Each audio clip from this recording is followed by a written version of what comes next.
Tout au long de cette année, j'ai exploré avec l'équipe de La Vie à l'endroit la France, ses lieux symboliques, ses institutions, ses espaces de fête, ses mouvements de colère. Partout, de palaces en prison, de châteaux en usines, de couvents en dancing, nous avons tenté de comprendre de quoi étaient faits nos rêves, nos joies, nos doutes, nos attentes. Voici à travers une année de reportages et d'entretiens et de découvertes un premier visage de la France avec ses inégalités, ses crises, ses fractures, mais aussi ses valeurs, ses aspirations, ses exubérances. Là je vais dans la chambre de Miss France à la 965, la grande suite. On appelle la suite qu'occupe Miss France la suite Naomi Campbell entre nous, parce qu'en fait c'est la suite qu'elle réserve dès qu'elle passe à Paris.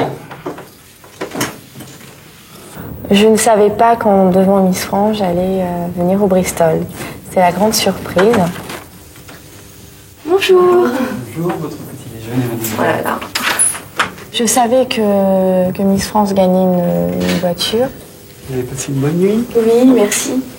Une parure de bijoux et des robes, mais c'est tout ce que je savais. C'est la première fois que j'allais dans un palace. Patricia, Miss France l'année dernière, m'avait prévenue. Elle m'avait dit, tu verras, tu seras vraiment émerveillée. J'ai pris des photos et c'est vraiment magique, quoi. Du jus d'orange, un œuf plat et une salade de fruits. Merci. Voilà, quand ils sont vers les portes, je trouvais ça immense, quoi. Là, déjà, c'est une suite. J'ai 2 salles de bain, je suis toute seule. Le lit, il est pour 3 personnes, c'est immense. La terrasse, c'est 10 fois plus grand que chez moi. Moi, j'ai une toute petite cour et là, tout est surdimensionné. J'ai pas l'habitude de venir dans des hôtels tout court, par des petits Formule 1 quand je dois me déplacer. Je ne serais pas imaginé que c'était comme ça, non. Jamais. J'ai pas, à part dans les films, il y a que dans les films qu'on voit ces hôtels-là. Alors là, c'est un client que vraiment, et chaque fois qu'il vient, il lui faut 20 serviettes, 20 draps de bain, 20 gants, 20 fines. Il utilise tout ça, oui. Il fait ça, enfin, sa salle de bain, il met ça par terre. Je pense que ce serait du tapis, je ne sais pas, mais il utilise tout. Le client, on lui donne tout ce qu'il veut.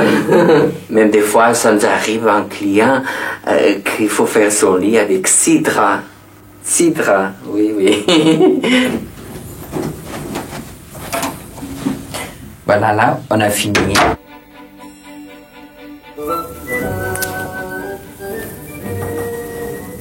Qu'est-ce que vous faites? On rafraîchit. Il est magnifique déjà, le bouquet. Ah, mais il faut toujours qu'il soit impeccable. Donc on le rafraîchit pour qu'on ait l'impression qu'il vient juste d'être fait. Ça doit être énorme par an, non? Si on calcule, vous avez un budget de combien? À peu près 1,8 million à 2 millions. Et alors, on va dire en rose, par exemple. Ouais. Combien de roses? À peu près, si on met à l'année, ça fait à peu près 53 000 roses. Vous avez calculé? Oui. C'est vrai? Oui. Bah, vous comptez à peu près, je disais à peu près 1000 roses par semaine. Est-ce qu'il vous est arrivé d'avoir des clients qui soient réfractaires complètement aux fleurs? Ah oui, on a même, une fois on a eu tout un prince arabe, je ne sais plus de quel pays. Tout un prince, c'est-à-dire qu'il y avait... Enfin oui, il faut savoir que ça prend, ils prennent quand même un étage entier à 2 étages. Tous les serveurs, les femmes, etc. Ah donc oui, donc voilà, il y a les gardes du corps, etc. Donc ça fait toutes les chambres sont utilisées en fait. Ah oui. Et on avait fleuri donc 2 étages. Ça nous avait pris un temps monstre. Et quand ils sont arrivés, ils étaient allergiques. On a dû tout enlever. 2 jours de travail vraiment important et on a dû tout enlever.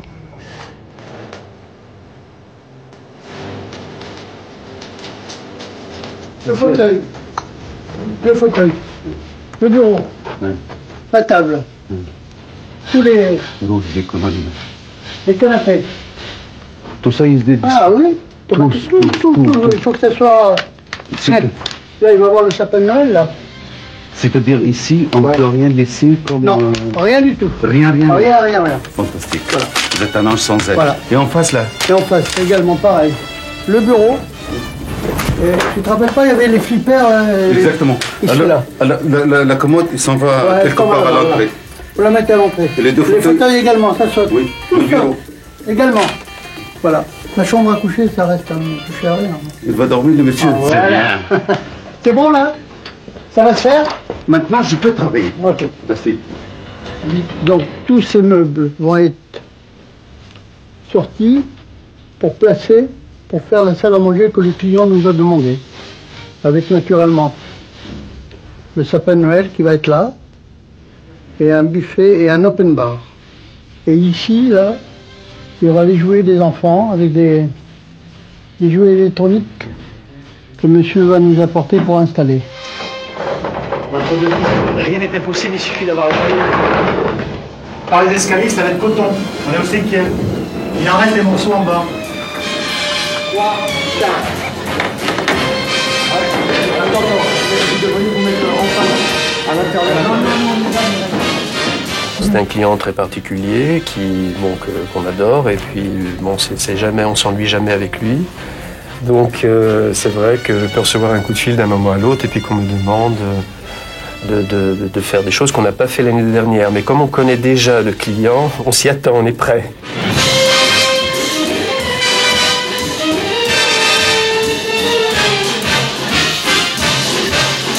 Nous avons commencé la mise en place qui a été effectuée hier. Nous allons la terminer aujourd'hui avec tout ce que cela consiste pour l'arrivée de ce client, notamment la verrerie qui est en cristal Saint-Louis, qui fait environ 400-500 francs de pièce par verre. Il y aura, comme d'habitude, un réveillon traditionnel, du foie gras, des salades de homard. Qu'est-ce qu'il peut y avoir? Monsieur aime beaucoup les côtes de bœuf, cuites bleues, je précise, et chaudes.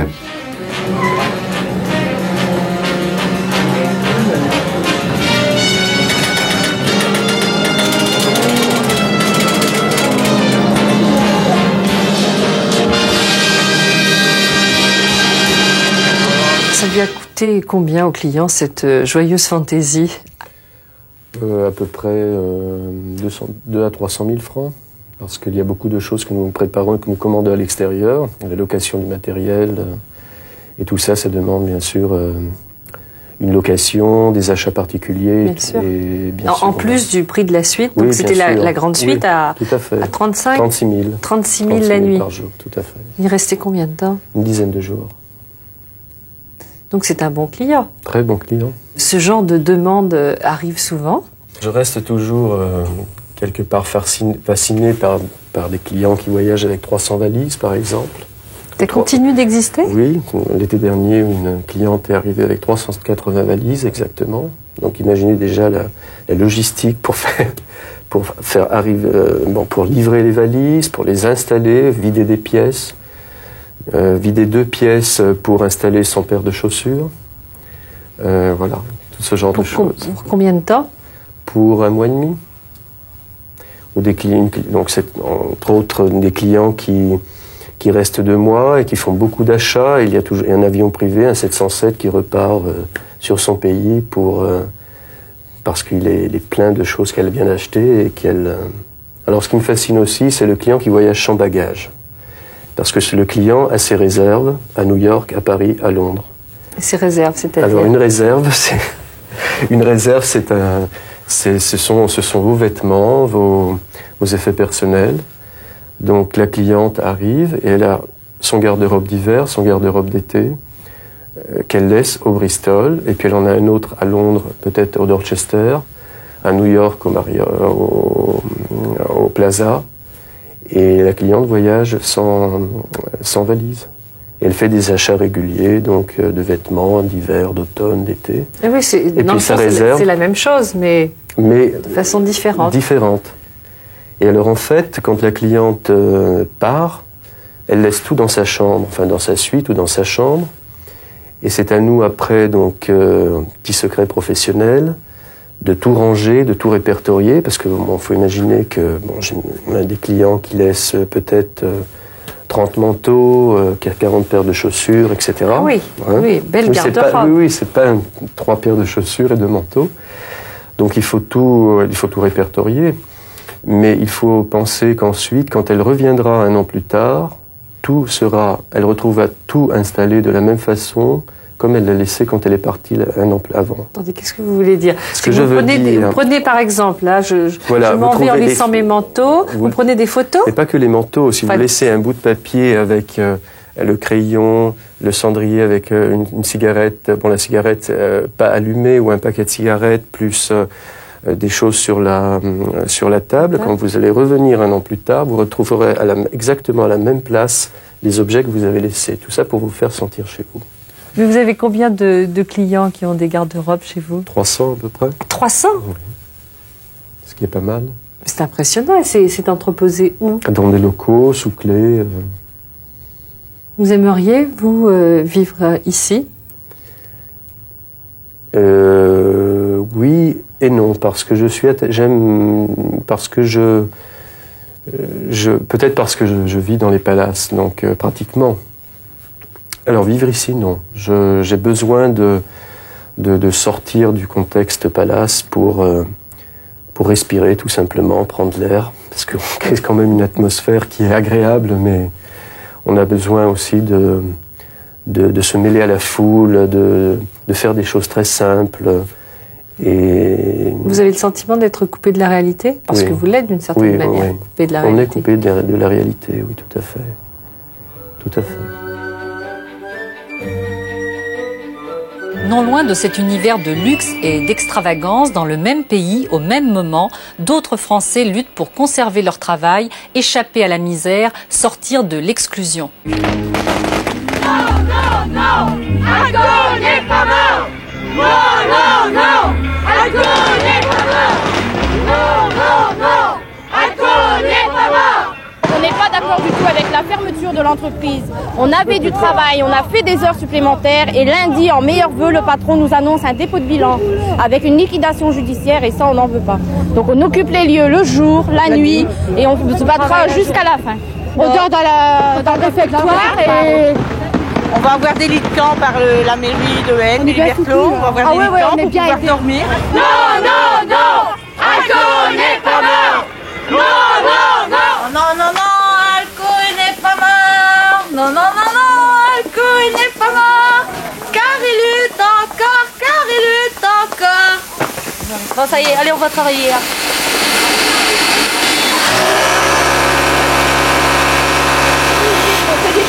Je passe des centaines d'heures assises ici à cette machine et tout. On a fait des heures pas possibles. J'adore mon métier, j'adore coudre. Je rentre chez moi, ça fait partie de mes loisirs. J'ai une machine à coudre et je vais regretter tout ça.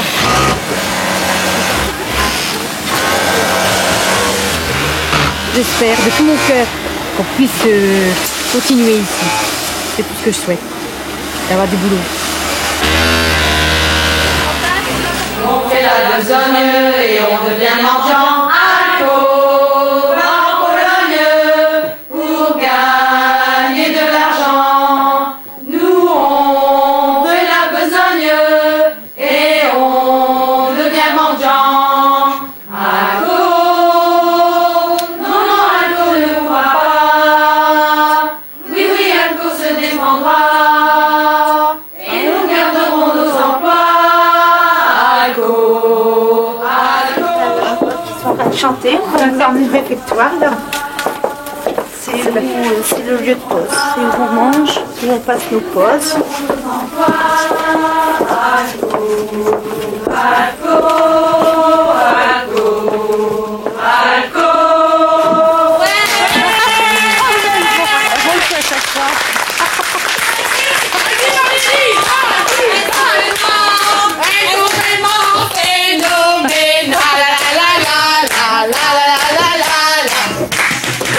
Vous les intimidez, hein, là. Non, je les encourage.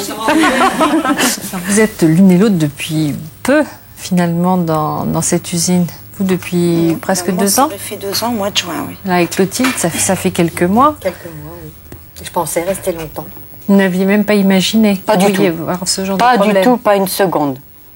Pas une seconde. Il n'y avait rien qui nous faisait croire qu'il aurait déposé le bilan. Jamais. Vous aviez fait beaucoup d'emplois auparavant? J'ai travaillé 22 ans chez Kawi. On a été licenciés. Le patron a pris sa retraite, donc Le repreneur n'a pas voulu de toutes ces ouvrières, on n'a pas eu besoin de nous. Moi, quand j'ai travaillé 22 ans chez Kawe, jamais une seconde j'ai pensé qu'à l'extérieur, il y avait du chômage, qu'il y avait ci, qu'il y avait là, rien du tout. Oh non, j'étais bien à l'abri, j'avais mon petit boulot, mon mari aussi, et puis c'était bien. Ça se passait bien. Ça ne vous concernait pas? Non, c'est pas que ça me concernait pas, non, ça se déroulait bien pour moi, c'est tout. Vous, Valérie, vous êtes plus jeune? Oui. Vous avez quel âge? 24, 25 ans. 25 ans. C'est votre premier emploi? Oui. Je pensais que c'était le bon, avec une embauche. Bon, ben, je dis, c'est bon, j'ai ma place, mais tout compte fait, non. C'était trop vite, tout ça. On se doutait pas du tout. On rentre de congé, on apprend ça. Bon, déjà, c'est un choc. C'est un cauchemar. On va se réveiller, puis ça sera pas vrai, tout ça. Puis on se demande ce qu'on va faire. C'est pire qu'un deuil. Une personne, elle décède, et puis bon, ben, le deuil se passe. Tandis que là, qu'est-ce qu'on va trouver après? Surtout qu'il n'y a plus rien. Même moi, on me dit, je suis jeune, j'ai 25 ans, je peux retrouver du travail. Mais où? Il n'y a plus rien. Plus rien. Vous êtes complètement sans espoir pour votre futur, l'une et l'autre. Nous, notre espoir, c'est qu'ici, bon, ils reprennent. Oui, sinon, c'est la NPE. Je n'ai rien. Je m'en vais là, pas les bras ballants, non, avec les papiers dans la main, puis me présenter à la NPE. Puis qu'est-ce qu'ils vont me dire? Ben, rien. Ils vont m'inscrire, et puis, bon, ben, voilà votre dossier, et puis rien du tout. On me donnera rien en échange. Un numéro, puis c'est tout. C'est à vous débrouiller, d'aller toutes les semaines à la NPE. Mais vous savez, quand vous sortez de là, c'est dur. On a l'impression d'avoir un cachet, là, sur le front, marqué ANPE. Mais vous avez rien de plus, hein. Parce que la NPE, ils sont là pour nous inscrire, faire un dossier, mais pas vraiment pour nous diriger, nous orienter. Nous orienter. On est perdu quand on sort de là. Où aller? Comment? Ben, dans une ville, on s'adresse à un agent pour nous dire, bon ben voilà, on veut aller à tel endroit, comment on fait pour y arriver? Mais là, la NPE, non, hein. Ah non. Mais les gens qui vous reçoivent ne sont pas bienveillants? Ben, pas beaucoup, hein. Pas beaucoup. On nous dit, ben, vous savez, il n'y a pas beaucoup de débouchés en confection. Essayez de trouver autre chose. Autre chose quoi? Vous avez travaillé 22 ans en confection, qu'est-ce que je vais faire? Mais vous seriez prête à changer d'emploi? Oui. J'ai même écrit en mangeant un gâteau. Il y avait une adresse dessus. Bah tiens, pourquoi que j'écrirais pas là? Peut-être que, on ne sait jamais, c'était sous vide. Bon, des beignets sous vide. Il y a une adresse, j'écris. Vous avez une réponse? Ben non. Pourquoi? Parce que mon CV, mécanicienne en confection, bah, qu'est-ce qu'elle vient faire ici chez nous? Mais mes petites mains, que ce soit en confection ou mettre des gâteaux dans une boîte, je sais le faire. Je peux le faire. Pourquoi qu'on ne nous le propose pas? À tarif égal, hein, on vous propose de rester chez vous, de travailler. Qu'est-ce que vous choisissez? Moi, je travaille. Travailler. Ah oui. Sans hésiter, vous avez répondu. Ah oui. Pourtant, c'est pas donné le mot, mais... Ah oui. Rester à ma maison maintenant, non. Ce serait plus possible. J'aime mon boulot, j'aime ce que je fais. J'aime l'ambiance dans cette usine, donc c'est pour ça que je voudrais que ça marche, je voudrais garder ma place. Je suis bien, moi, ici, je suis bien au boulot. Bon, l'un dans l'autre, on essaie de se débrouiller. Vous avez un peu les mêmes vies, quand même. Vous ben comprenez, voilà, c'est ça aussi. Parce qu'à 45 ans, on n'est pas foutus, vous savez. Non. On peut encore se battre. J'espère bien. On peut encore travailler. On est plus productif. Ben, vous croyez que les jeunes, ils sont productifs? Non. Ils n'ont même pas d'expérience. Bon, ben, à eux de leur laisser une chance. Mais à nous de laisser dans l'entreprise. Pourquoi nous enlever, nous? Qu'est-ce qu'on va faire après?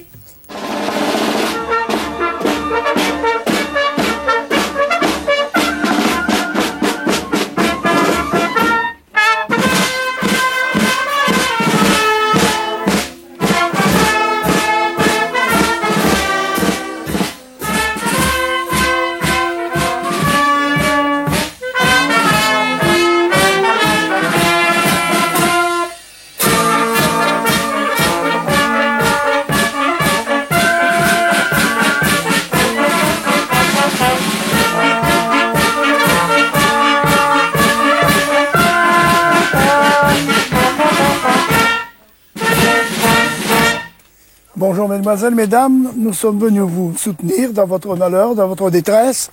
Je suis le président de l'Harmonie Saint-Élie qui est issu des mines. Dans notre carrière, nous, des mineurs, nous avons connu pas mal de désagréments de ce genre. Vous savez qu'on a aussi eu des grèves, on a eu pas mal de choses qui ont fait que finalement nous avons été stoppés de temps en temps dans notre vie. Et nous sommes aussi contrariés que vous, puisque 160 personnes qui sont sur la touche comme ça, hein, c'est vraiment navrant, surtout pour une petite commune qui n'a que 4500 habitants. C'est désastreux et je ne peux pas m'exprimer autrement. Et nous vous souhaitons le plus vite possible de retrouver du travail. Espérons que ça arrivera très prochainement et que peut-être vous aurez peut-être un repreneur. Nous ne pouvons que compatir à votre douleur. Merci. Si l'angoisse du chômage mobilise les ouvrières d'Arras, elle pèse aussi sur ces jeunes de Dreux qui ont grandi dans leur cité abandonnée, au sein de familles éclatées, au milieu de la violence, des jeunes qui se cherchent désespérément un avenir. C'est juste un jour de plus, rien à faire, à la maison galère de plus, rien à mater, rien à télé. Moi, je me lève vers 11h du matin. Mais des fois, j'ai la flemme de me lever, c'est pour ça que je reste dans le lit, comme il n'y a rien à faire. J'ai du travail. L'autre jour, j'ai fait un petit travail, je me suis bien réveillé et tout. J'avais du travail. Ça m'a fait gagner un petit billet. Galérer, c'est tu t'emmerdes quoi, toute la journée. Si tu restes dans un immeuble, tu passes à un autre immeuble, tu vois les voitures passer toute la journée. Tu vois, je sais pas moi, les autres ils font des conneries. Quand tu vois ça, tu rigoles.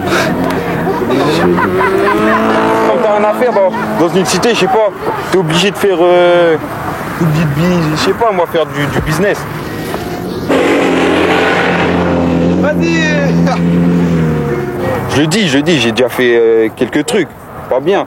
Mais je le dis, pour les jeunes des cités qui n'ont pas d'argent, ils sont obligés d'aller voler. Comme on ne donne pas de travail ici, je le dis, Dreux, la mission locale, ANPE, tout ça, la tralala, c'est n'importe quoi. Ils nous ont jamais donné de travail. Ils disent oui, je vais vous appeler, je vais vous donner un rendez-vous, mais le rendez-vous c'est pourquoi? C'est pour parler.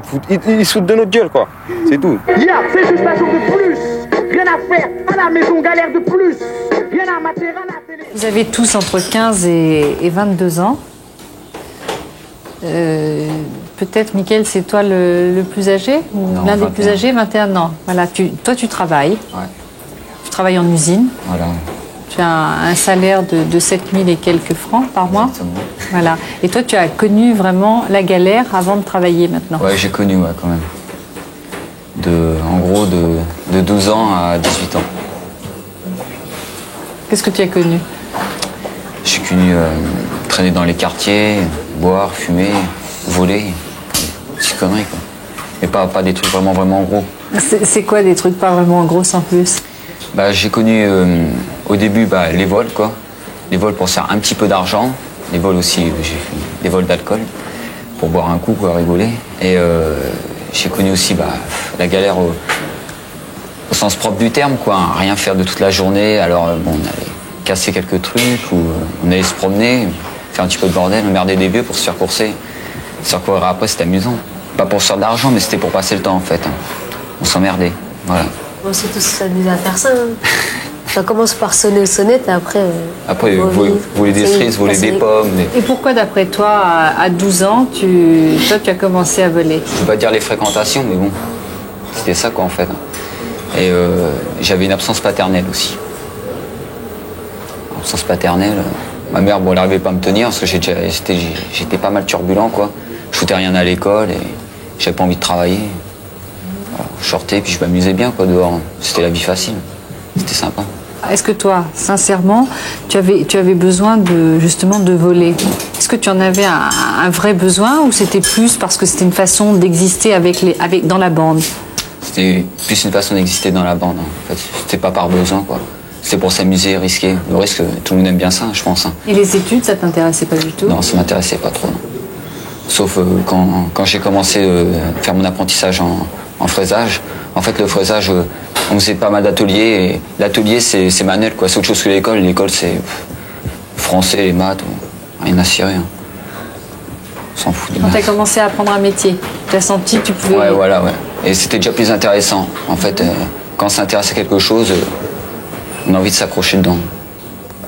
Et c'est là que tu t'en es sorti? Ouais, ça m'a permis de décrocher un BEP et j'ai trouvé du travail sans problème. Sébastien, toi tu as arrêté l'école. Oui. Est-ce que ça t'embête d'avoir arrêté l'école ou c'est ce que tu voulais?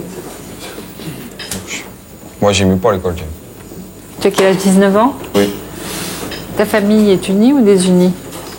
Tes parents sont ensemble? Non, non. J'ai que ma mère et mes sœurs et frères.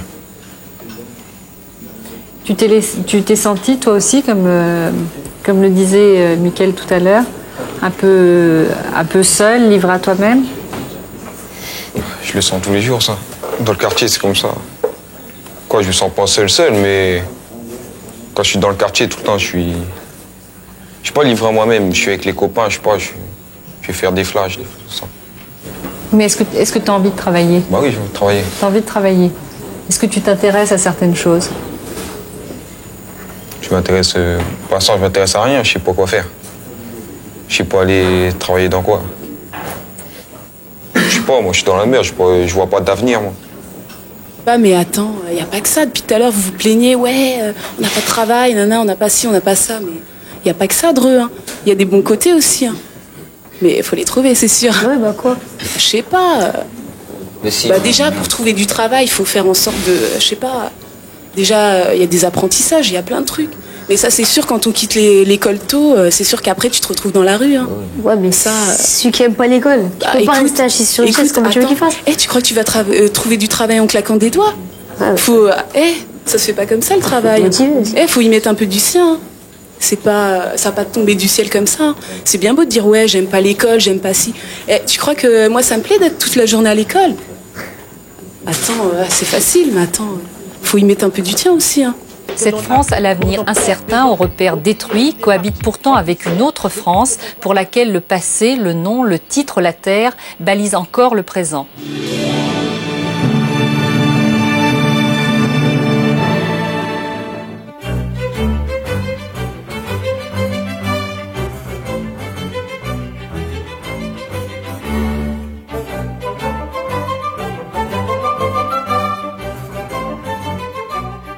C'est gigantesque, non, ce château? Est-ce que c'est presque à dimension inhumaine? Écoutez, je ne peux pas dire que ça soit une dimension inhumaine, mais chaque fois que je viens ici, que je reviens, j'y habite, mais quand je suis à Paris et que je reviens, même la nuit, quelquefois avec les phares de la voiture, je me dis, c'est tout de même, c'est très très grand. J'ai l'habitude, mais chaque fois, je me dis, vraiment, c'est très grand. Heureusement que ce n'est pas plus grand. Il est lourd. Il est lourd. Il est lourd. Il est beau, mais il est lourd. Hein. Enfin, on est très attachés, je suis très attaché à cette maison. Alors, en 2002, ça fera 5 siècles que nous sommes ici, donc c'est tout de même une sorte d'exemple de continuité. Mon père est aujourd'hui le 13e duc de Brissac, il est le chef de la famille, et je suis son fils aîné, peut-être un jour appelé à lui succéder, et donc devenir moi-même le 14e duc de Brissac. Est-ce que tu veux qu'on répare le bateau? Le bateau, il était sur l'eau. Tu vois, on l'avait fait avec maman, le bateau. Et il est cassé parce qu'il y a un trou dedans. Si tout se passe pour le mieux, eh bien, un jour, c'est à ce petit bonhomme de 3 ans de devenir duc de Brissac, chef de famille, et il serait le 15e duc de Brissac. Cette pièce, qu'est-ce que c'est? Eh bien, c'est ce qu'on appelle le grand salon doré. C'est un travail de bois tout à fait extraordinaire et c'est une pièce qui se prête très bien pour des réceptions et comme nous en donnons pour nous-mêmes mais aussi pour des affaires, cette pièce, il y a beaucoup. Vous auriez eu l'argent nécessaire pour entretenir le château? Je l'aurais peut-être pas fait, c'est vrai, je l'aurais peut-être pas fait de la même façon. Parce que vous savez, il faut tout de même bien comprendre que nous ne sommes pas ici dans une réserve. Hein. Ce n'est pas une réserve d'animaux préhistoriques. Je ne sens pas ça. Mais souvent, peu de gens le croient. Hein. Nous sommes tout à fait dans la réalité quotidienne. Alors voilà. Est-ce que vous comprenez, vous, la fascination que la noblesse exerce toujours sur les gens en général et ce regard parfois, on va dire, mi-amusé, mi-fasciné, justement, que les gens portent sur vous? Bien, c'est vrai, c'est tout à fait vrai ce que vous dites. Que ça agace ou que les gens soient heureux, ben la noblesse, ça continue et ça a une sorte de fascination dont je n'ai pas vraiment de réponse absolue. Mais c'est peut-être parce que nous sommes comme nous sommes, et puis voilà. Mais vous vous sentez bien ancré dans la société d'aujourd'hui ou un peu à côté, un peu à part? Non, je me sens pas du tout à part. Je pense que nous sommes dans le courant de la société. Ça ne m'empêche pas d'ailleurs de penser aux jours d'autrefois, mais je n'ai jamais voulu ne pas m'intégrer dans la société actuelle. Et j'y ai tout à fait ma place et je m'y sens bien. Et je me souviens qu'un jour, on m'a demandé, mais qu'est-ce que vous pensez de la lutte des classes? Alors j'ai dit, écoutez, moi, je peux vous donner qu'un seul exemple. Nous avons dîné un soir avec la reine-mère d'Angleterre ici, dans la salle à manger. Nous étions, je crois, 18. C'était un dîner d'ailleurs absolument charmant, parce que c'est une personne merveilleuse. Et elle présidait en face de ma femme.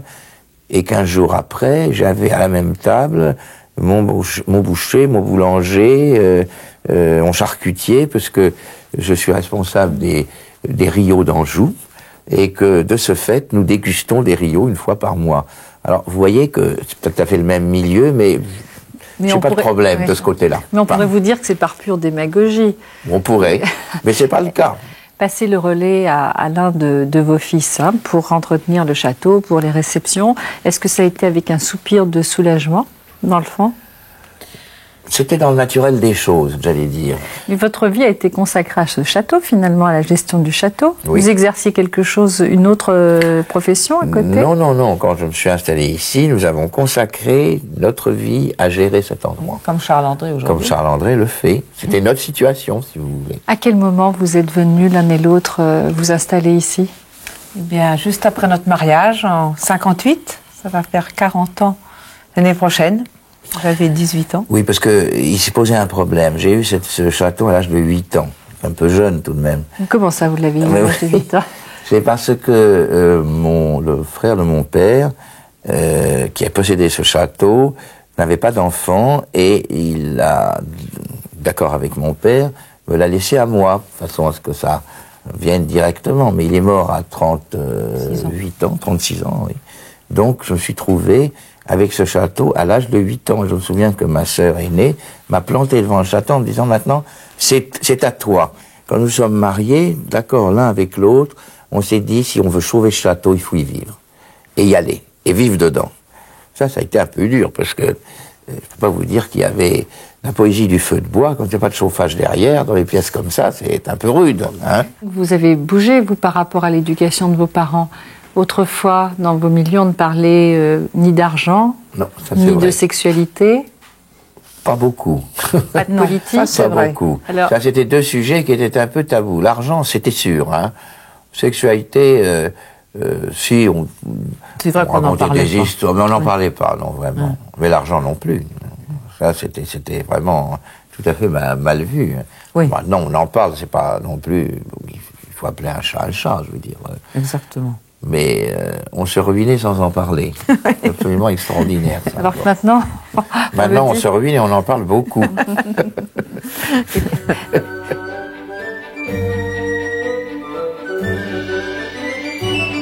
En France, il y a plein de châteaux comme ça, mais celui-là, c'est le mien. Je l'aime. Ah oui.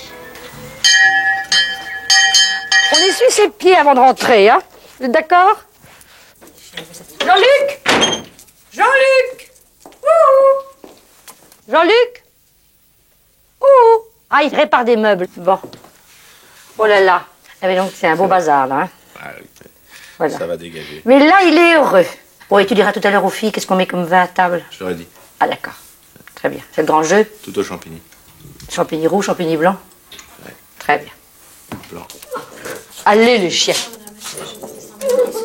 Ah non, pas de cendrier. Alors ça, j'avoue que c'est pas gentil pour mes hôtes, mais je n'aime pas quand ils fument. Les chiens, chut. Je n'aime pas quand ils fument à table. Et puis si vous le demandez, vous dites Madame n'y tient pas. Ce que les gens viennent rechercher au Réau, comme dans toutes nos demeures, c'est d'être reçus, d'être accueillis. Mais il faut savoir leur donner ce qu'ils attendent de nous. Un château, une châtelaine. Un château, un châtelain. Je suis Florence de Bouillé, je suis une châtelaine. Quand j'entre dans un des salons là-haut pour accueillir mes hôtes, c'est pas de la comédie, loin de là, mais c'est une mise en scène. Et ils attendent de moi que je sois élégante, que je fasse l'effort de mettre des jolis bijoux. Et j'ai la chance d'avoir des jolis bijoux qui viennent de ma famille. Je vais être joyotée comme une mule pontificale. Alors, tu vas voir comment je me maquille, hein. C'est pas du tout académique, hein. On n'a pas le droit de rire, on n'a pas le droit de rire parce que c'est pas... On n'a pas le droit de rire. Voilà, voilà. Les v'là qui arrivent. Voilà, voilà, j'ai toute l'entreprise. Bonjour monsieur. Est-ce qu'il faisait beau chez vous? Oui, c'était très beau. Mais nous, il a fait beau cet après-midi. Qu'est-ce qui est très frileux? Très... Moyennement. Bon, alors après, qui aime le jaune? Parce que, oui. Le jaune. Allez. Le canari. Alors, est-ce que je peux vous demander une toute petite faveur? Je suis désolée d'interdire de fumer dans cette maison. Merci madame. Je reconnais qu'ils n'ont pas l'habitude de la vie de château non plus. Donc pour eux, c'est aussi tout nouveau. Et puis il y a des règles du jeu, je crois que c'est très bien. Ah, c'est gentil.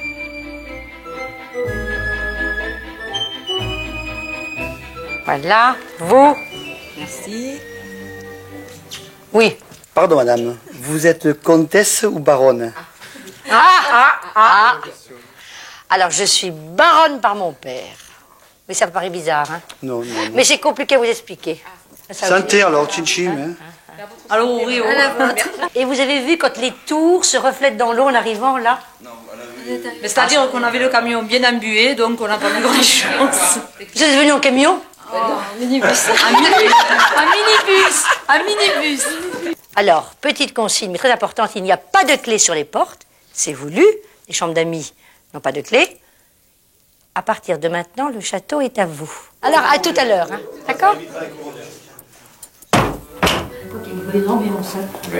Il m'appelle Florence, la patronne. D'autres ont pour seul horizon les mêmes murs, les mêmes barreaux, la même cour de promenade à heure fixe. Il y a en France 54 000 détenus condamnés ou en détention provisoire. Peuvent-ils traverser l'épreuve de la prison sans perdre leur identité, leur dignité ?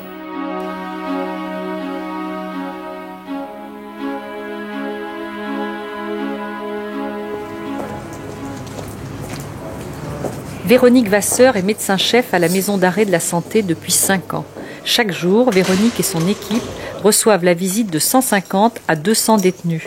Une demande énorme quand on sait que 1500 personnes sont incarcérées dans cette prison. La demande est très très importante et ils sont malades mais ils viennent aussi parler, communiquer. Parfois c'est des petits bobos de rien du tout qui prennent des proportions démentent ici. La notion d'urgence n'est pas la même qu'à l'extérieur. Il n'y a pas une médecine carcérale mais il y a les grèves de la faim et de la soif qui sont typiques à la prison bien sûr et les ingestion de corps étrangers. Ces radios représentent là une fourchette en voie de digestion. Là, les petits canifs de l'administration pénitentiaire qui sont distribués à l'entrée. Là, c'est un bic. Ces gestes-là sont des gestes d'appel au secours pour qu'on s'occupe d'eux, en général dirigés contre l'administration pénitentiaire, soit parce qu'ils n'ont pas vu le juge, l'avocat, ou parce qu'ils n'ont pas de parloir.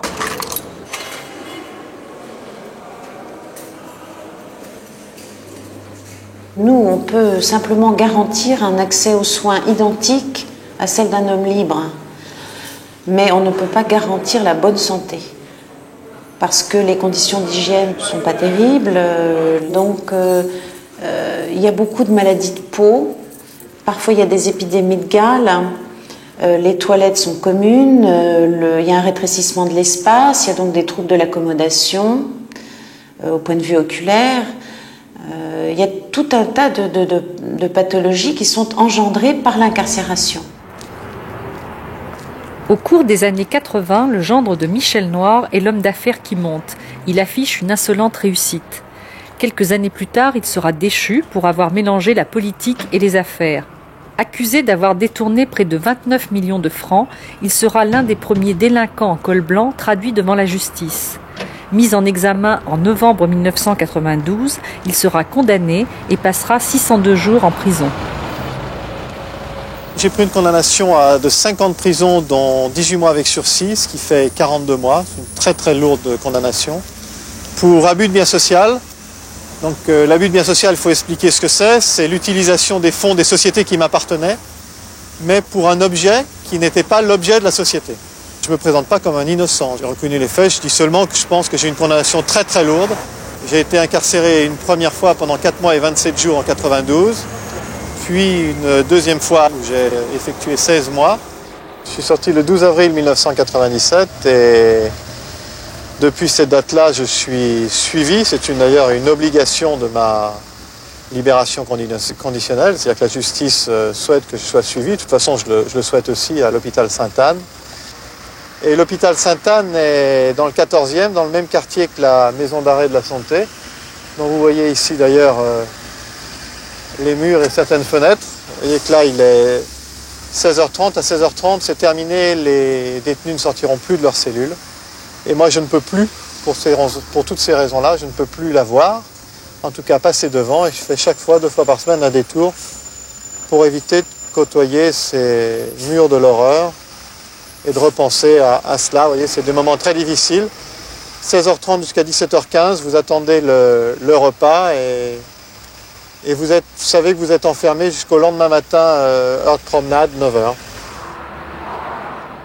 Quand vous revoyez votre vie d'avant, puisqu'il y a un avant et un après, qu'est-ce que vous comprenez de cette vie d'avant? Je pense qu'avant, j'étais quelqu'un qui avait perdu pied avec les réalités. Totalement perdu pied avec les réalités. Voilà. Pourquoi? Trop d'argent, au-dessus des lois? Trop de tout. Trop de tout. Trop de tout. C'est-à-dire que vous recevez à votre table des gens que vous ne connaissez pas, mais qui viennent parce que vous êtes Pierre Boton, parce que vous êtes dans les journaux, parce que vous êtes le symbole de la réussite. Vous faites 25 millions de choses. Voilà, donc tout ça qui vous fait complètement quitter la réalité, totalement quitter la réalité. Un geste symbolique aujourd'hui, un geste simple, conduire ma voiture, me garer dans une place qui est une place autorisée, aller payer mon parking, mon parc-mètre, pour ne pas prendre une contravention à 75 francs qui grève mon budget, est un geste que je ne pouvais pas assimiler auparavant. Or, c'est le geste de tout le monde, c'est le geste que je fais aujourd'hui qui m'apparaît tout à fait naturel aujourd'hui. Et pourquoi? Je pense que j'étais très éloigné des réalités de la vie, j'étais dans ce monde où il y a des codes. Arrogant? Au-dessus des lois? C'est difficile à dire, au-dessus des lois sans doute, mais ça arrive à plein de gens. Hein. C'est pas pour ça qu'ils vont en prison. Vous n'avez pas plus payé que justement le petit anonyme qui va voler une orange au supermarché? Que celui-ci, non, que certaines... Vous savez, il y a une chose, quand vous mettez en prison, que ce soit quelqu'un comme moi, ou que ce soit un jeune de banlieue, ou que ce soit quelqu'un à qui il est arrivé quelque chose, ou quelqu'un qui est en instruction, il est condamné, c'est fini. Il est en dehors de la société, c'est fini. C'est fini. En préventive, c'est fini. Madame Dumas, savez-vous qu'il est trimestre? J'ai demandé qu'on rentre les bulletins scolaires de mes enfants pour qu'ils aient 2 signatures en bas de leur bulletin scolaire. J'étais en préventive, ça m'a été refusé. J'étais présumé innocent. Ça arrive à des tas de gens. Pourquoi on sanctionne mes gosses? Pendant tout ce temps en prison, ce sont vos enfants qui vous ont le plus manqué? Ça, c'est très très dur. Hyper dur. Et aujourd'hui, qu'en est-il de votre famille? Pas grand-chose. J'ai pas envie d'en parler d'abord. J'ai vraiment pas envie d'en parler. J'ai pas envie d'en parler parce que je suis pas prêt moi-même à en parler. Voilà. Je pense qu'il faut que je les laisse à l'écart de tout ça le plus possible, y compris moi, être à l'écart de tout ça pour que...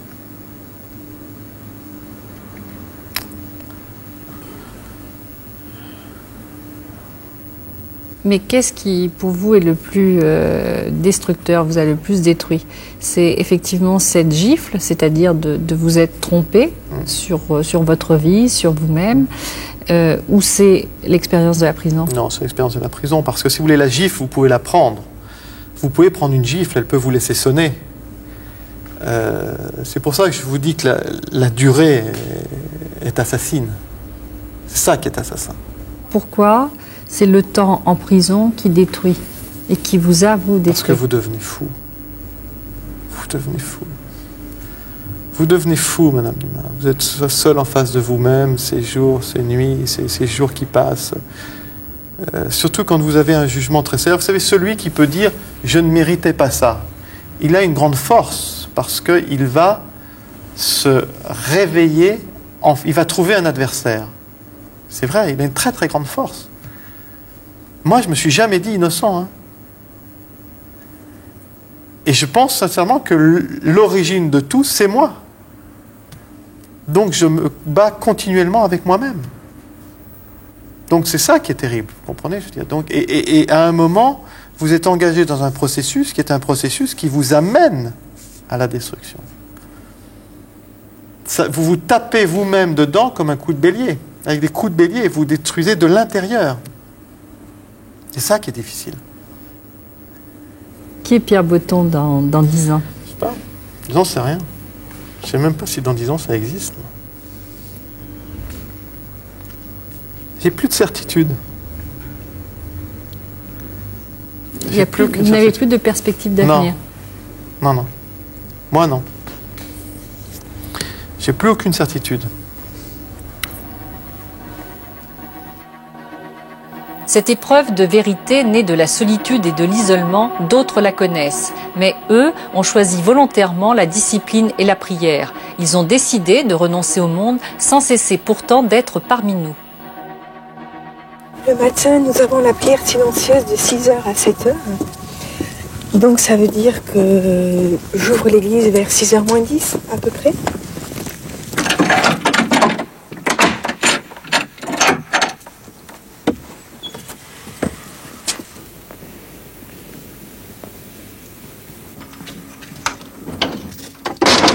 Il y a des matins où ça peut être très très dur, mais bon, mais je crois que c'est comme tout le monde, on n'est pas différent. Je suis jamais le premier levé. Je crois que les premiers frères qui se lèvent doivent se lever vers environ de 5 heures, un petit peu plus. Et moi, je me lève plutôt vers un petit peu avant 6 heures, voilà. Parce que c'est peut-être plus difficile pour moi que pour d'autres. On a notre rythme personnel, on n'est pas dans une... c'est pas une caserne.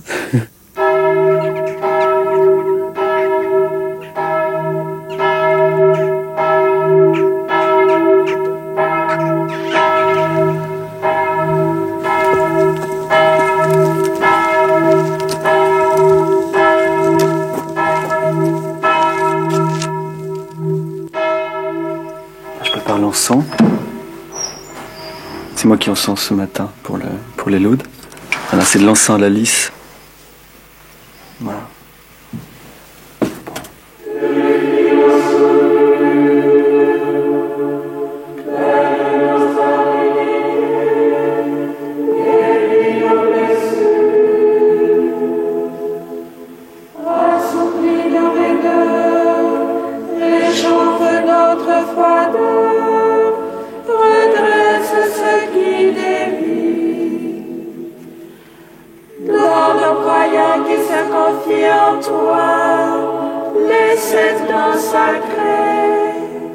Stéphane, Silouane et Christophe, vous avez tous les trois entre 26 et 32 ans, c'est vous l'aîné, voilà. C'est ça, le plus âgé. À quel moment vous avez eu le désir de devenir moine, ou en tout cas de vous approcher de cette communauté, Christophe? J'ai fait un accident de voiture assez grave juste avant Noël en 1995, et c'était à la messe du 25 décembre que j'ai senti en moi que si j'étais encore en vie, c'est que le Seigneur avait besoin de moi pour faire autre chose que ce que je faisais. Et donc, voilà, j'ai reçu ça comme ça. Enfin, c'est vraiment Jésus-Christ qui m'appelle, quoi. Mais vous étiez catholique pratiquant, ou oui, j'étais né dans une famille catholique, j'étais baptisé, confirmé. Donc c'est vrai que j'ai baigné dans le milieu. Ça ne m'est pas tombé dessus comme ça. Parce qu'il y a un changement aussi radical, le fait d'abandonner d'être obligé, hein, d'une certaine manière, d'abandonner votre travail pour passer dans un mi-temps. Oui, c'est trop lourd pour vivre à la fois le rythme monastique, c'était pas possible de rester dans la grande distribution qui a quand même des horaires exigeants. Donc c'est difficile, il y a des abandons successifs. Comment vous vivez tout ça? Moi, je les vis relativement dans la joie. Oui, je te comprends. C'est ça qui est... Mais vous avez l'air bon vivant. Mais c'est vrai, mais je suis bon vivant. Et moi, j'ai pas abandonné dans la tristesse. J'ai pas abandonné mon travail parce que mon travail me plaisait pas. Mon travail me plaisait, c'était intéressant. J'avais des responsabilités en plus. J'ai pas abandonné la vie dans le monde, entre guillemets, parce que je m'ennuyais ou parce que moi, j'étais un bon vivant, j'étais un fêtard, j'étais... Mais est-ce que vous avez vécu une passion amoureuse? Une passion amoureuse, non. Jamais. Bah justement... Non. Justement, non. Mais justement, parce que peut-être que j'étais et que je suis toujours trop exigeant, je sais pas, mais moi j'ai toujours voulu... Je cherchais peut-être, et puis là je pense que je l'ai trouvé, en fait, je cherchais la relation dont je sois sûr à 100% qu'elle dure, quoi. Que ce oui, soit... mais dans la relation, effectivement, je veux dire, humaine, oui. entre personnes humaines, c'est impossible à 100%. Peut-être que j'ai pas bien cherché aussi. Donc, tandis que là, avec le Seigneur, je sais que c'est à 100%. Qu'est-ce qui est le plus difficile pour vous? À quoi vous devez résister le plus? Allez, vous avez le droit tous les trois à répondre. Oui. Moi, ce qui me manque beaucoup, c'est le cinéma et les sorties, parce que je sortais beaucoup, moi, au restaurant, dans des petits bars de jazz ou des choses comme ça. C'est vrai que c'est... parfois, je me dis... Surtout que comme nous, on vit très en contact avec le monde, je prends le métro tous les jours, on voit les affiches de nouveaux films qui sortent. Et vous n'avez jamais failli? Et je me dis, tiens, celui-là, je le verrai pas. Christophe, sérieusement, vous n'avez jamais... non, pas encore, non. Non non, mais ça fait pas très longtemps que je suis là. À quoi c'est le plus difficile de résister? Qu'est-ce qui est le plus difficile pour vous aujourd'hui? Bon, disons, il n'y a pas un vœu spécialement qui est difficile, mais c'est plutôt ponctuel. Hein. Ça va être donc obéissance, pauvreté, chasteté. Ça va être au moment de la journée, à différents moments, mais ça sera plus dur. Est-ce que vous, à un moment donné, vous vous êtes dit je ne suis pas fait pour ça? Est-ce que c'est arrivé? Oui, disons, voilà, à plusieurs reprises. Et disons, une des crises les plus fortes, justement, a été justement avant d'entrer au postulat, avant de faire ce premier pas. Alors, comme Christophe, comme Stéphane, j'ai donc aimé passionnément la vie. Mais ça veut dire quoi, aimer passionnément la vie? Passionnément. C'est toujours bien. Ça reste mystérieux. Ah oui, quand il fait des gestes. Non, oui, on ne sait pas bien. Hein. J'ai donc aimé passionnément la vie. Je suis sorti avec des copains, des copines. J'étais un bon vivant aussi, hein, je veux dire. Des fêtes? Bien sûr, alors surtout les fêtes, oui. Et très peu les devoirs scolaires, mais surtout les fêtes. Voilà. Bon, j'ai eu des aventures, hein. J'ai eu des aventures, mais qui ne m'ont pas satisfaite. Qui ne m'ont pas donné ce bonheur que je pressentais. C'est peut-être un peu lassant de redire la même chose. Non, mais mais je peux dire, oui, je peux dire à la face du monde, à la face de ceux qui me regarderont, que j'ai vécu des relations, mais qui ne m'ont pas satisfaite. Je n'étais pas satisfait. Il y a quelque chose me manquait. Et tout le temps? Tout le temps. Qu'est-ce qui pourrait vous faire partir? Mais disons, moi, contrairement à Sylvain et Christophe, si je sors dans la rue, que je tombe amoureux, comme ça, d'une femme, je me poserai la question vraiment de mon engagement. Est-ce que mon engagement a vraiment lieu d'être parce que je ressens cette émotion? Pour moi, c'est pas la liberté, c'est ça. C'est pas dire bon, c'est ça maintenant, ça sera toute ma vie, je serai moine. La liberté, pour moi, c'est se remettre en question à chaque instant, parce que moi, je sais pas de quoi demain sera fait. Et heureusement. Ah, donc cette porte reste ouverte. Et disons, je suis pas en train de scruter. Je suis pas. J'entends bien.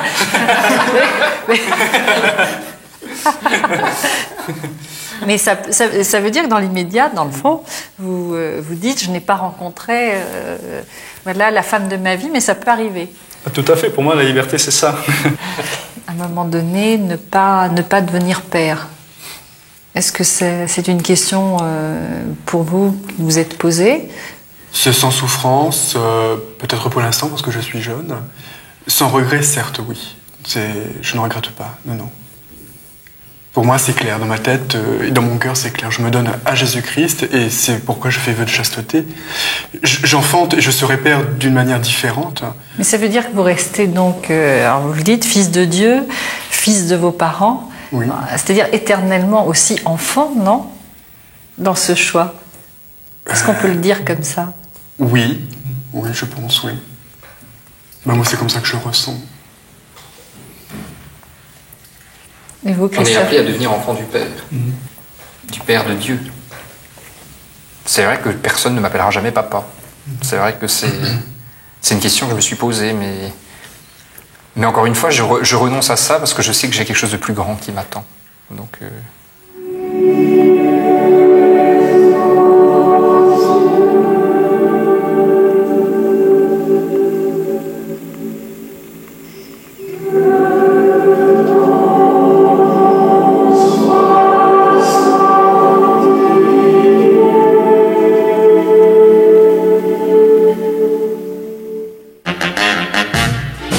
À l'opposé de ces gardiens de l'âme, 8 millions de Français ont choisi le culte du corps et leurs églises s'appellent salle de gym ou club de remise en forme.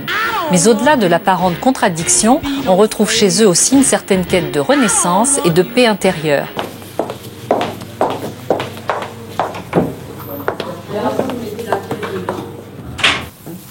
C'est un massage doux, parce que j'ai fait la demande d'un massage doux. J'aime pas du tout le massage brutal, ça me détend 2 fois plus. Et puis, bon, c'est un relâchement total, aussi bien physique qu'intellectuel.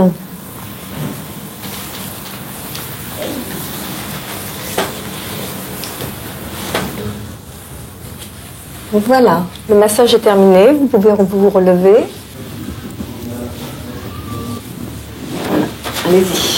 Continue ta relaxation un instant pendant que Evelyne s'installe. Vous allez vous asseoir soit en superposant les 2 genoux l'un sur l'autre avec les pieds de chaque côté des fesses, soit en vous asseyant entre vos pieds. Et maintenant, vous allez poser vos bras différemment. Vous fléchissez le coude gauche, vous le posez derrière le dos, la main vers la tête. Essayez d'être détendu. C'est incroyable ce que vous faites l'une et l'autre. Ça n'a d'ailleurs rien à voir, vous en posture de yoga. Et vous, vous faites masser très souvent, vous venez souvent dans les centres de détente? Oui, d'une part parce que de par mon métier de la communication sur la chirurgie esthétique, et puis parce que j'aime ça, parce que ça me détend, ça me donne un calme, une sérénité, un bien-être. Vous pratiquez le yoga ou un autre sport? Oui, le yoga aussi. Le yoga aussi? Bien sûr. Mais je trouve que se faire masser, quand même, c'est bien. C'est 2 philosophies différentes, mais toutes les deux c'est pas du tout incompatible. Ah, bien sûr, tout à fait. Alors vous pratiquez, vous dites le yoga, vous dites que ce n'est pas incompatible, mais est-ce que ce n'est pas incompatible avec la chirurgie esthétique? Ah non, pourquoi? Non. Non, parce que, bon, c'est vrai que moi, j'ai tout fait en chirurgie esthétique. Ah, oui, j'ai tout fait. Je le dis avec un grand sourire, je suis l'appartement témoin de tous ces chirurgiens plasticiens sur la place de Paris. Quand on me demande de tester un nouveau produit, je le fais et tout. Donc j'ai tout fait, oui. Et sans aucune crainte? Aucune crainte. Vous avez pratiqué combien d'interventions? Alors, je les compte ou je dis à chaque fois? Comme vous voulez. Alors la poitrine, ensuite l'hypoaspiration pour remettre un petit peu, restructurer le corps, les paupières pour ouvrir un peu plus l'œil, le resurfacing laser le resurfacing laser sous les yeux. Le frontal, la bouche. C'est-à-dire on vous enlevez le frontal sous endoscopie, donc on a une incision là, une incision là, on a tiré la peau, ce qui me permet de plus avoir ces rides de lion. La bouche. La bouche, c'est quoi le collagène? Non, du silicone. Ah, du silicone, pardon, oui. Oui, je ne suis pas douée. Voilà. Mais il y a tout, il y a le collagène, le silicone, mais je suis très silicone. Et puis le nez. Dolores, comment vous faites, vous, pour vous payer toutes ces opérations qui, on le sait, coûtent très cher? Alors, je ne les ai pas payées. J'ai servi de modèle. Mais vous êtes devenu presque, vous, alors, un objet de promotion. Je vais dire objet, parce qu'on vous a façonné des chirurgiens esthétiques. Oui, tout à fait, tout à fait. On vous promotionne, c'est vrai. Oui. Mais vous vous ressentez comme ça? En tout cas, j'en parle. J'en parle si quelqu'un a vraiment envie de faire quelque chose, parce qu'autour de moi, j'ai plein de copines qui font ça. Mais personne ne le dit. Alors vous offrez, vous vous dites, moi je vais essayer pour vous, je vais tester pour vous. Ah oui, si quelqu'un est angoissé, oui. Oui, tout à fait. Non mais c'est drôle, mais c'est vrai. Pourquoi autant d'interventions? Oui, c'est vrai que j'ai tout fait. Je suis moi. J'étais une fausse vieille, je suis une vraie jeune maintenant. Vous avez quel âge? 45. Donc vous êtes relativement jeune. Oui. Pourquoi vous avez éprouvé le besoin et alors d'enlever les rides du visage? J'ai plus envie de vieillir. J'ai envie de rester comme ça. Je le disais pas avant. Mais maintenant, c'est vrai, j'ai envie qu'à 69 ans, comme André, ben, je sois comme ça. Mais non, mais André, superbe. Mais ça veut dire que vous ne supporterez plus maintenant les rides sur le visage, mais votre corps va vieillir. Donc, mais non, il ne va pas vieillir. Comment ça, il ne va Je sais pas. J'ai une sensation, mais ça va faire rire, de ne jamais vieillir. J'ai arrêté le temps. C'est drôle de dire ça. Comme une sensation de ne jamais mourir. Mais donc, vous, Dolores, aujourd'hui, vous vous sentez en harmonie entre votre esprit et l'apparence? Ah, complètement. Vous, est-ce que vous vous sentez en harmonie? Moi, je me sens totalement en harmonie. Entre l'esprit et le corps? Oui, bon, alors, c'est vrai que quand je me regarde dans une glace de temps en temps, je me dis, tiens, c'est dommage, il y a beaucoup de rides. Mais j'oublie très vite. Je veux dire que dans la vie courante, je n'y pense plus. Et est-ce que philosophiquement parlant, vous êtes, vous, opposé à la chirurgie esthétique?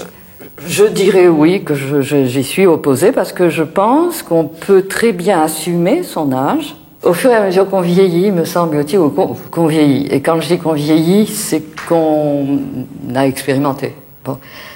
On se rend compte qu'au fond, on n'a rien à acquérir de plus. Au contraire, on doit se débarrasser de certaines choses qui nous encombrent. Et donc, on se dépiote petit à petit pour arriver à une espèce de compréhension beaucoup plus fine de ce que l'on est. Donc, c'est ça. On n'ajoute rien, on enlève des couches successives qui vont nous aider petit à petit à faire une hiérarchie de valeurs de plus en plus fine. Si certains refusant de vieillir s'arc-boutent sur l'apparence et le bien-être, d'autres sont obligés d'assumer le poids de l'âge et l'épreuve de la dépendance. Dans 10 ans, la population française comptera 50% de seniors. Peut-on les condamner par avance à la solitude et la détresse? Comment leur donner les moyens d'un autre projet de vie? Allez, au revoir, hein. Je vais au bain. C'est important. Je dis au revoir. Bien, alors. Ben oui, vous êtes là. Moi, je vais à mon petit bain de tous les 2 jours. Et avec mon caleçon de bain, que je vois là. Parce que quelquefois, je l'ai sur moi et je l'oublie. Qu'est-ce que je voulais? Qu'est-ce que je viens chercher? Ah ça, du beurre. Attendez. En général, c'est en l'air. Voilà. Ça suffit? Oui. Voilà, j'ai pris le vin. Ah, gratis.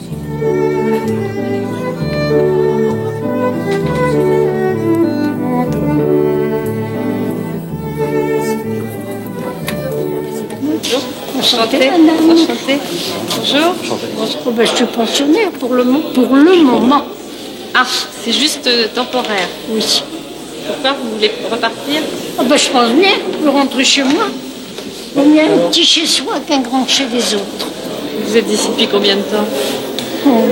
3 mois au moins. 3 mois. Et vous repartez quand? Le plus vite possible, quand mon fils voudra bien venir me chercher. Parce que lui, il est tranquille de me voir là. Vous comprenez? Allez, au revoir, monsieur, dame. Merci, au revoir.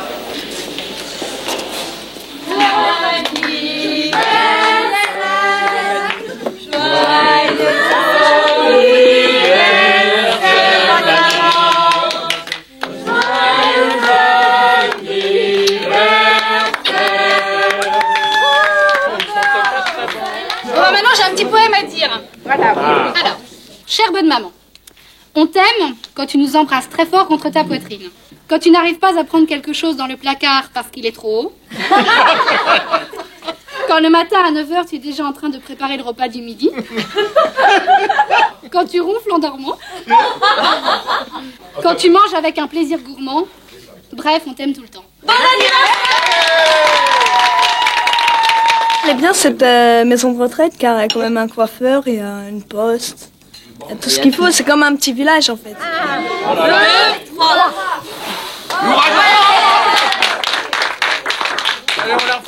Mais vous aussi, vous êtes une ancienne, non? Oui, j'ai fait l'ouverture. Ah oui, c'est ça. Il y a quelques années déjà. Puisque nous avons fêté les 5 ans il y a quelques jours. Et vous avez donc décidé, vous aussi, avant l'heure, de venir ici? Ah, mais alors ça, oui, parce que j'ai eu maman, j'ai eu ma belle-mère. Ce sont toujours les mêmes histoires. Hein, c'est toujours la même chose. Ceux qui ont qui peuvent sensément réfléchir à ça n'ont pas à hésiter. Et il faut être terriblement égoïste pour ne pas comprendre On entend des personnes charmantes, délicieuses. Je lui ai encore dit l'autre jour avec ma façon franche de dire les choses. Mais mon Dieu, madame, oui, vous allez bien, mais moi aussi, je vais bien. Et voilà 4 ans, 5 ans que je suis là, j'ai aussi ma voiture, j'ai aussi mon indépendance. Mais demain, qu'est-ce qui peut t'arriver? Mais c'est quand même difficile, moi, quand je vous entends à ce point d'anticiper quand même. Ça demande un sacré courage et puis en même temps... Ou alors, on a vraiment participé. Moi, j'ai vraiment eu maman, j'ai vraiment me suis occupée de ma belle-mère. Je me suis dit, jamais avec la vie des enfants. J'ai quelqu'un qui est dans vos métiers, donc pas d'horaire. L'autre, c'est pareil. Non, il n'est pas possible de leur demander, ils travaillent tous les 3 très fort, d'être un poids. J'y vais, je les adore, ils m'aiment, ils viennent ici, et voilà. Et au moins, on se dit que s'il nous arrive quoi que ce soit, voilà, nos enfants n'auront pas à s'occuper de nous. Vraiment, c'est important, hein. Et puis on tourne des pages, la vie, il n'y a que ça. On tourne des pages tout le temps dans cette existence. Ben, il faut le faire. On la tourne et puis on le regrette surtout pas. Est-ce qu'il y a beaucoup de personnes ici qui sont contre leur volonté, qui ont été placées par les enfants? Il y en a quelques-unes dont les enfants ne peuvent plus assurer et c'est normal. Comment voulez-vous demander à des enfants de continuer? Il y en a beaucoup. Donc pour vous, il n'y a pas de mise à l'écart? Hein, c'est la solution. Ah, moi, je ne trouve pas que ce soit une mise à l'écart. Parce qu'on a le sentiment que vous avez intégré finalement toute une pression sociale une sagesse de vieillesse. Il faut savoir vivre, vieillir. Il faut savoir vieillir. Il n'y en a pas beaucoup qui veulent l'admettre.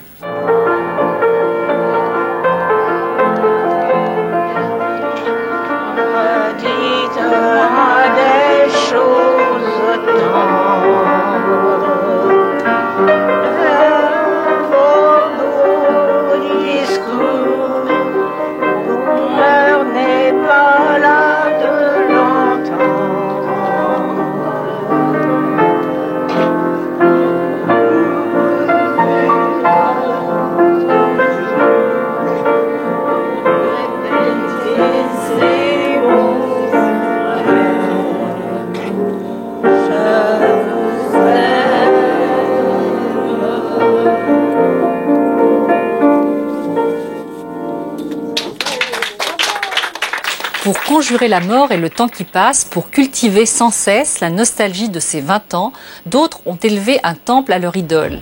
Ils ont choisi de consacrer leur vie et leur argent à célébrer sa mémoire, perpétuer ses chansons et deviennent les adeptes d'une étrange religion laïque.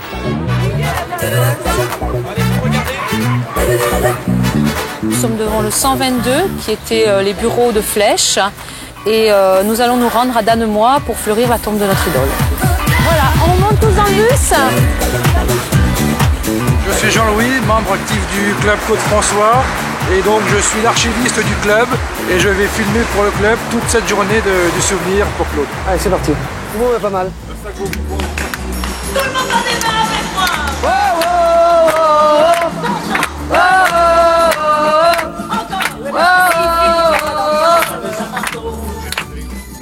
Pour l'amour de mon père, ma mère, mes frères et mes sœurs, oh oh, ce sera le bonheur. Et tout en fleurs, ne reste pas dans la vie, viens à la maison. Il y a les printemps et les oiseaux qui chantent.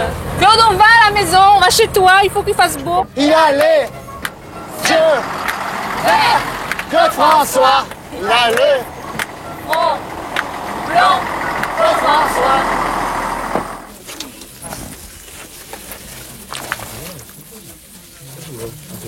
Très belle. C'est la gerbe que nous déposons tous les ans pour le club Claude-François.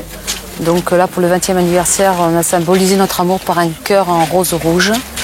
Voilà, on ne l'a pas oublié 20 ans après. Dans 20 ans, on sera encore là. Alors, je vais à Dannemois. C'est un petit village, je ne sais pas combien d'habitants qu'il y a, puisque je remplace le prêtre, le curé de la paroisse qui est malade, qui n'est pas en bonne santé, en bonne forme. Ce qui fait que je le remplace quasiment à pied levé. Je sais là, bonjour. On y va? C'est bon? Oui. Si vous êtes dehors, là, vous pouvez dire aux gendarmes qui sont par là qu'ils me coupent un PV ici parce que je suis le curé du coin là. Hein. Oui. La voiture qui est là, hein, parce que ça fera cher la messe. Hein. Ça va. Pardon, on va essayer de passer tout doucement. Voilà. Non, on a encore 5 minutes. Hein. La dame là, veut mettre un chant de Claude François sur le petit Jésus. Hein?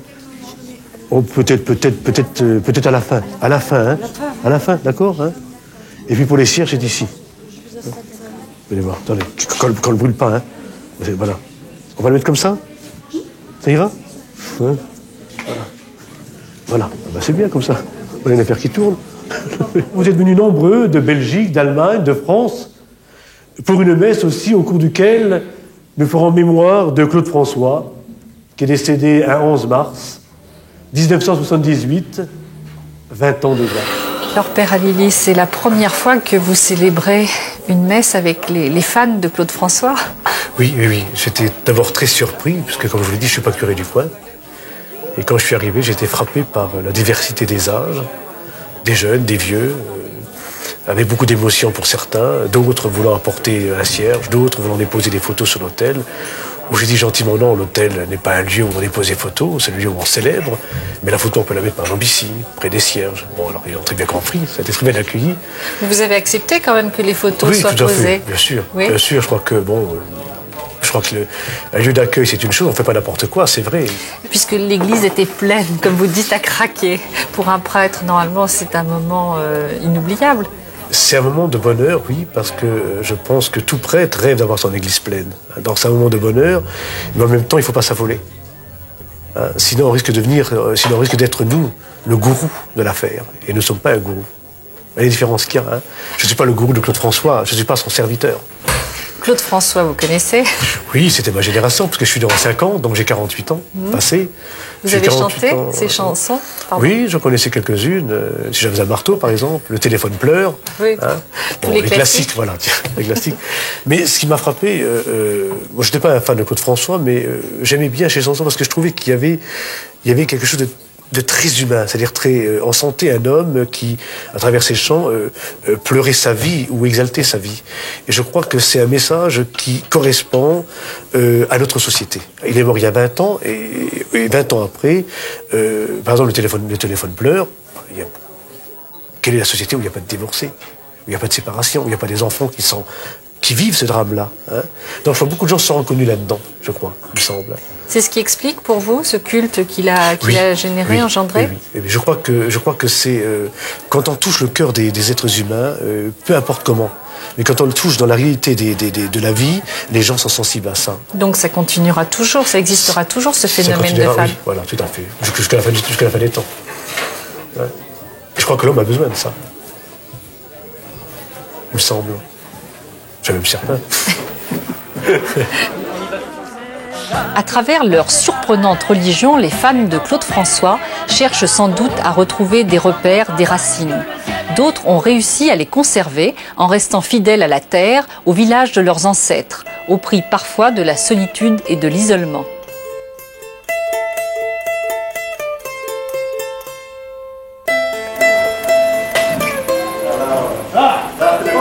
Comment ça va, les collègues là?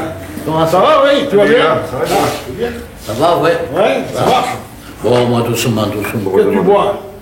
Oh, ben, donne-moi un pastis. Hein. Oui, un pastis. Moi, ce que j'aime à Saint-Nazaire, c'est cette famille. Entre tout le monde, on s'entend bien, on parle de la pluie, du beau temps, de tout. Oh, ben oui, il y a beaucoup d'amour, de gentillesse. Ouais, c'est bien quand même. Tu vois? On s'amuse bien. Moi, je ne suis pas de Saint-Nazaire, je suis aixois. On est tellement de Saint-Nazaire, le cœur, qu'on a pensé à retenir une place au cimetière.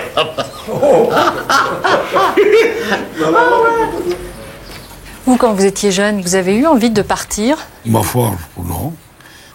Je n'ai pas eu envie de partir, non. Votre femme est d'ici, des environs? Ah oui, elle était à 5 km d'ici. Vous n'auriez pas rencontré de femme, est-ce que vous seriez parti? Oh, peut-être, mais à ce moment-là, il y avait des filles. C'était facile encore. Aujourd'hui, il n'y en a plus, mais à ce moment-là, il y en avait encore quelques-unes par là. Alors c'était un grand facile, mais aujourd'hui, c'est pas pareil. Ça a changé, ça? Il y a moins de femmes? Les jeunes qui sont par là, ils n'en trouvent pas comme ils veulent, hein. Des filles. Ah, ils les amènent de la ville. C'est vrai. Ils les amènent de la ville, oui. Oui, oui, ils les amènent de la ville, mais elles ne restent pas. Elles restent le week-end, mais c'est tout. Vous n'êtes jamais parti d'ici? Non. Paris, vous n'êtes jamais allé? Ah si. Si, à Paris, je suis allé quelques fois. On y allait toutes les années, au salon de l'agriculture. Moi, j'y allais pour le matériel, quoi, pour les nouveautés. 3 ou 4 collègues. On restait 3 jours. Vous faisiez des fêtes? Hein? Vous faisiez la fête? Ah oh, ben, on n'était pas malheureux. On avait un hôtel, on était bien. On rigolait. Ouais. Ça vous, ça vous donnait envie de... Folies Bergères, on allait... Ouais, si, à Paris, moi j'en ai rigolé. Ça ne vous donnait pas envie d'habiter la ville à ce moment-là?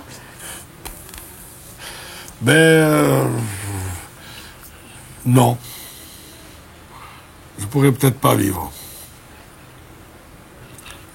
Quelque temps, je vais rester quelques jours comme ça, j'aime bien, mais il faut que je revienne. Et je suis encore content de revenir. Autant content que de partir. Aujourd'hui, qu'est-ce que vous faites? Aujourd'hui, je suis sans emploi depuis 2 mois. C'est pas très vieux, mais... Ça a été difficile pour vous d'accepter qu'ils ne reprennent pas... C'est sûr que ça a été un peu dur, parce que j'ai dit, c'est dommage, parce que j'avais fait ce qu'il fallait pour...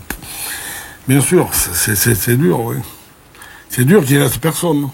Maintenant que vous êtes au chômage, vous vous dites, puisque vous venez là de temps en temps, vous dites que vous allez reprendre la serrurerie ou plus jamais. Vous lui avez proposé depuis qu'il est au chômage? Il y a tout ce qu'il faut, mais j'aurais aimé qu'il reste, mais c'est sûr. Ça fait un peu mal au cœur de voir toutes les machines et tout arrêter. Vous regardez la poule qui est derrière, là? Oui. C'est un coq qui n'est pas bien. C'est un coq, pardon. Il a pris une attaque. Il a pris un infarctus. Il a pris un infarctus. Alors, il s'en est relevé, mais tout juste. Il y a le chat qui l'a touché. Le chat dans ce pays, là, seulement.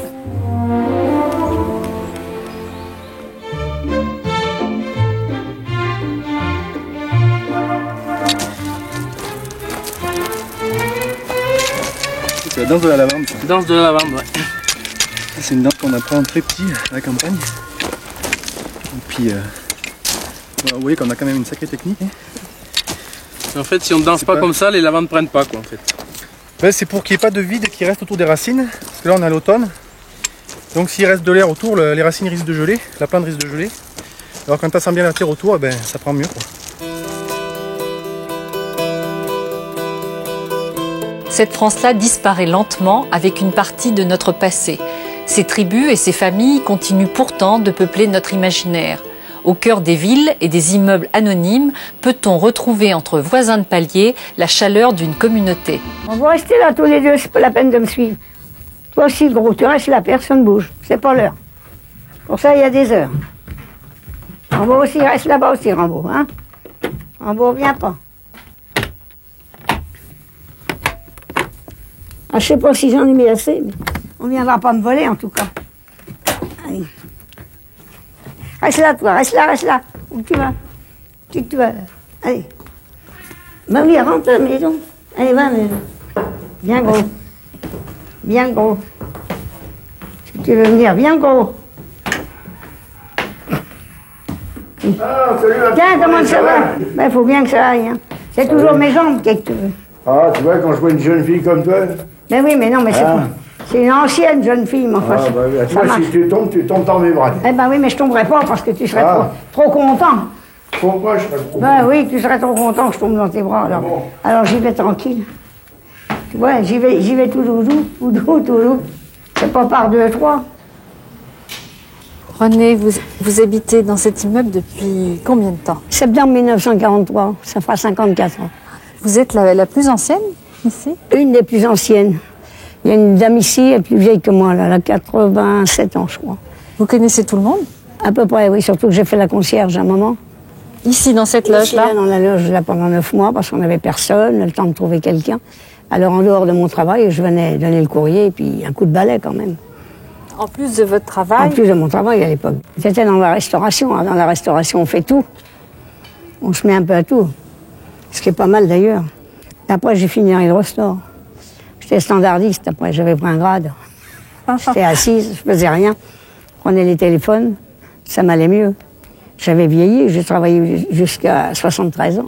Jusqu'à 73 ans? J'ai pris ma retraite à 73 ans. Il a demandé 50 ans maintenant. Alors, il y a maintenant à peu près 2 ans, vous êtes devenue la vedette du quartier. La vedette du quartier en tournant dans le film de Cédric Clapiche, Chacun cherche son chat. Un film très bien d'ailleurs. Très bien, très sympathique, les gens aussi. C'est amusant parce que les gens me reconnaissent. On me connaissait déjà avant, tandis que maintenant, je sors vers bonjour madame René, bonjour monsieur, bonjour madame René, bonjour madame, je sais pas qui c'est. Mais ça vous fait plaisir d'être reconnue? Ça m'amuse, oui, ça vous amuse? Ça me passe le temps, ça m'occupe, ça. Ici, c'est la maison? Oui. Ah, oui c'est comme une maison? C'est la maison. Vous y êtes attaché? Ah oui, oui, j'irai pas ailleurs. C'est vrai? Tant que je pourrais monter mon 5e 2 ou 3 fois par jour. Sans ascenseur? Sans ascenseur, pourquoi faire? Non, malheureusement, je serais peut-être obligée d'en partir d'une façon ou d'une autre. Pour l'instant, je préfère rester comme ça. Vous avez vu des gens quitter cet immeuble qui était proche de vous? Qui étaient proche de moi, ben oui, il y a eu des divorces, il y a eu des décès aussi. Dans mon escalier, je les compte à 12 de décédés. J'ai enterré l'homme et la femme.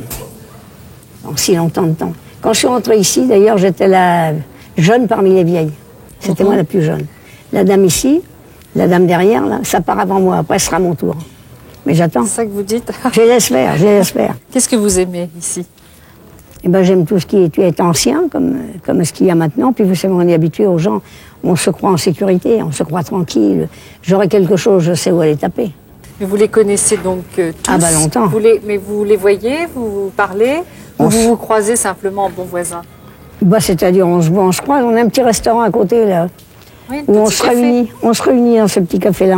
C'est un peu notre club. C'est rassurant de connaître, justement, la vie des... Ouais. Oui, c'est rassurant. Puis il faut des années pour connaître quelqu'un. Toute la jeunesse qui rentre, ils sont très très gentils, mais il faut longtemps pour les connaître. Et puis c'est pas du tout les mêmes choses. On est moins rapprochés que quand on est exactement du même âge. Il y a des jeunes dans mon escalier, vous avez bien vu, là. Vous parlez avec eux? Oui, à l'occasion, bien sûr. Vous aimez bien la compagnie des jeunes? Ah, j'adore les jeunes. Je regrette de ne pas être née à la même époque, quoi. Ah bah vous seriez plus jeune?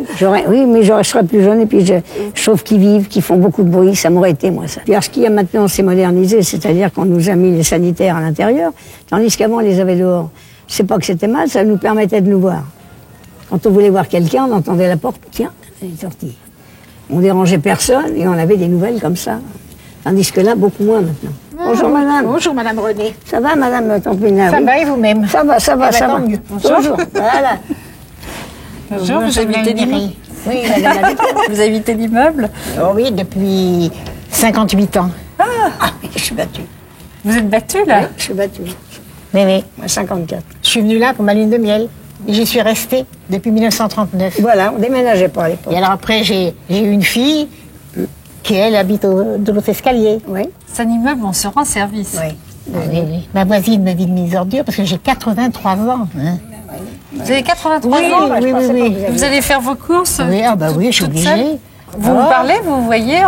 Oui, mais en général, on ne se parle pas. Ah, vous ne parlez pas? Non. Et pourquoi? Ah, mais c'est vieux, ça. On se voit pas. Bah, on se voit pas, mais... Ah, il y a un contentieux entre vous? Oui. Il y a tellement longtemps... Ça se passait là. Qu'est-ce qui s'est passé là?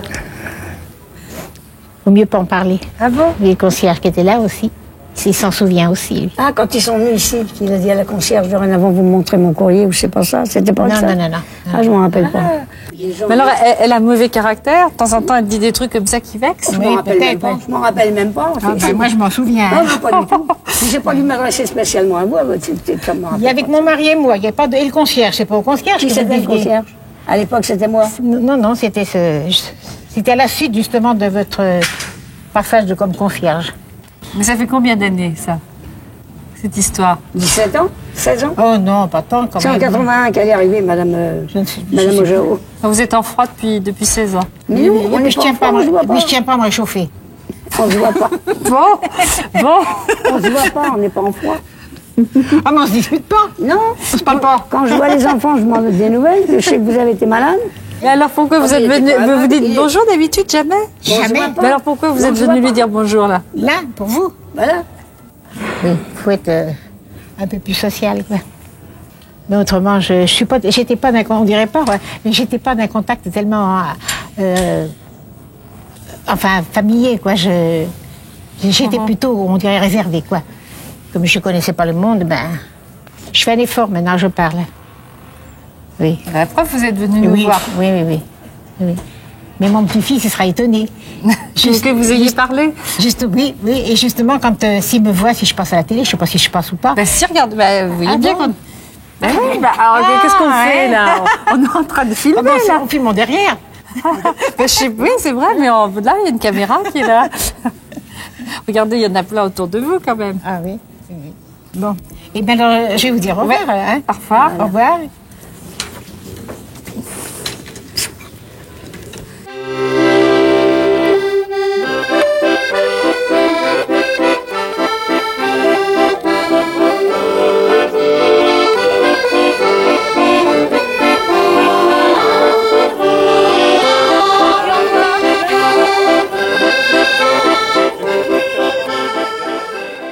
N'hésitez pas à vous abonner, ça ne coûte rien, et à commenter les vidéos.